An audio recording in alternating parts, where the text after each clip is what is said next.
Director, African Center for Leadership Strategy and Development, Itia Otabor, joins me on the news from Abuja via Zoom. Good to have you join us.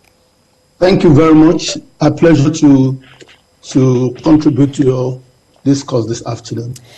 All right, let's look at the fact that the ECOWAS was the first to suspend Mali's membership of the bloc, and now it has been followed by the African Union.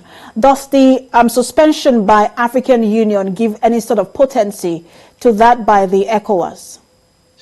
I must tell you that it has proven over time that the use of sanctions or the threat of sanctions has not been a veritable deterrence or solution when African countries truncate democratic processes in their country.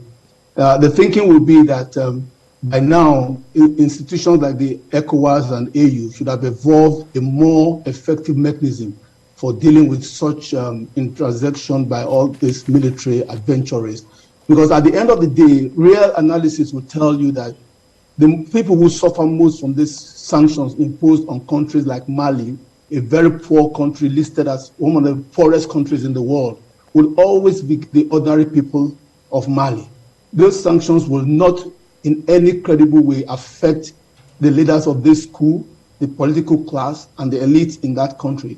And so the thinking right now is that African leaders must begin to look for alternative mechanisms by which they can promote deterrence when such actions occur in various African countries. Because once it happens, what you just say is the issuance of threat of sanctions, and at the end of the day, it just doesn't yield the promised result. So our thinking here is that there should be an alternative solution in terms of dealing with such things when they do occur in the various African countries that they do occur in.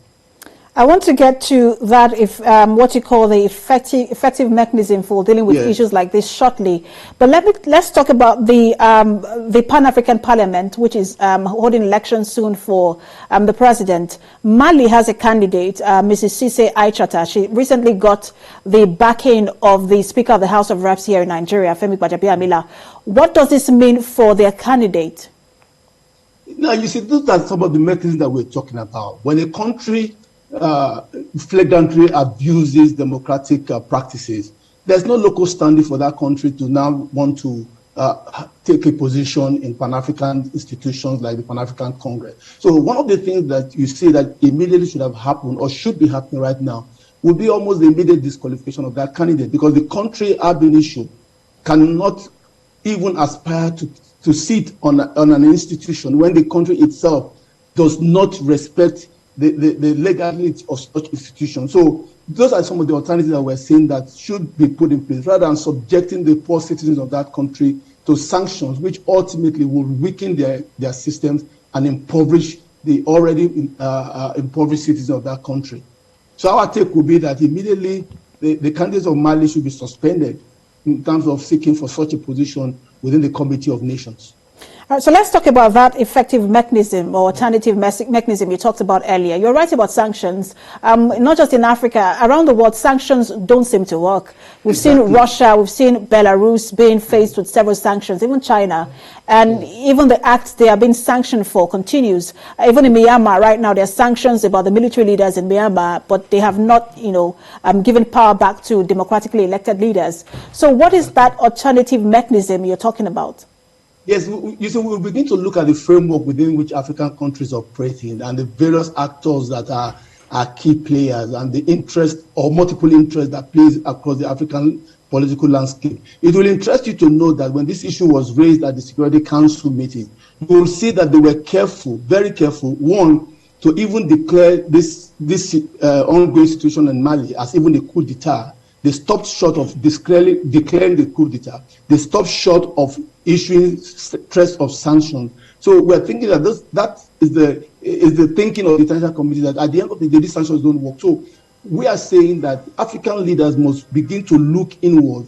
And one of the best ways that you can begin to put pressure or to deter military adventurers from seeking to overthrow legitimately elected democratic systems is to begin to take responsibilities also in your own state. And then you remember what was said recently by the Rwandan president when he alluded to the fact that Africans must grow African solutions to African peculiar problems. And so this issue of just copying sanction as a solution is not working anymore. So coming to what you said, we must, as Africans, go back and look at our peculiar history, our peculiar evolution in the democratic process, and begin to interrogate systems that will work for us peculiarly. And it might not be a one-all-fit solution. For instance, in a country like Mali, if you look at the historical background to this particular coup that we're dealing with in Mali, if you just take a look at it, from 2012,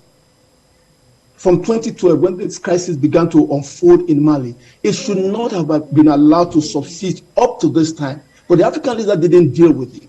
And when that uprising started from the north of Mali and is progressing inland to central Mali, and now it has created this situation that they found themselves in.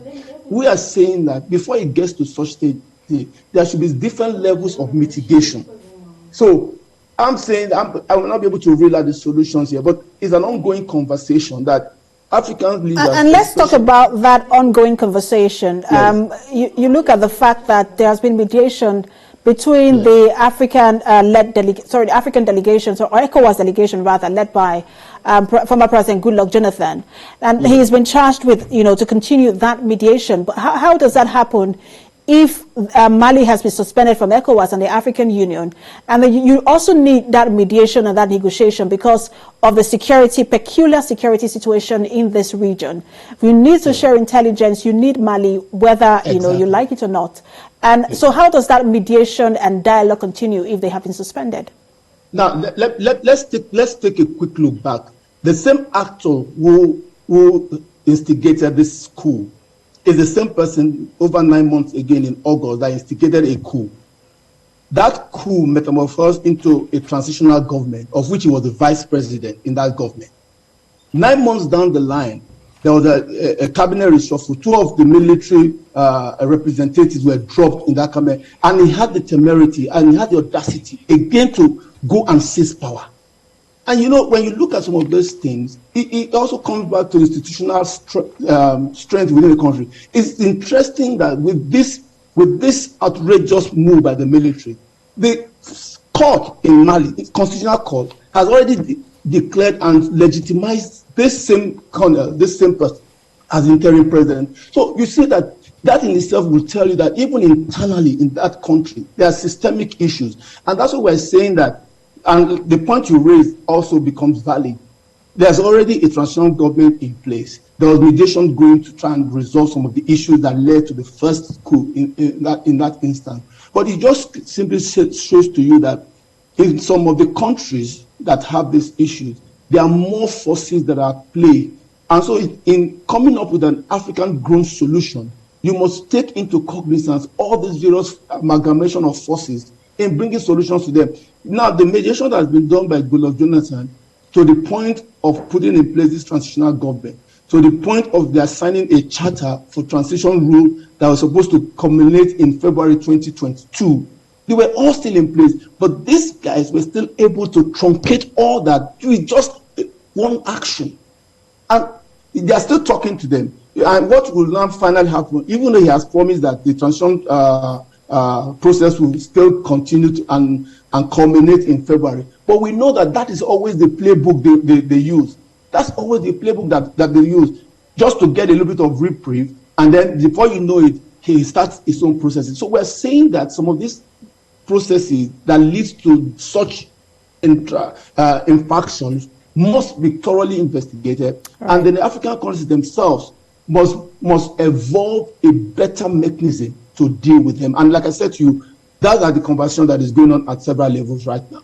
Right. Whether that election will hold in February 2022, it remains to be seen. And we'll also continue to watch out for how ECOWAS and AU continues the mediation and negotiations. Director, African Center for Leadership Strategy, Itia Otabor, good to have you talk to us. My pleasure. Thank you very much.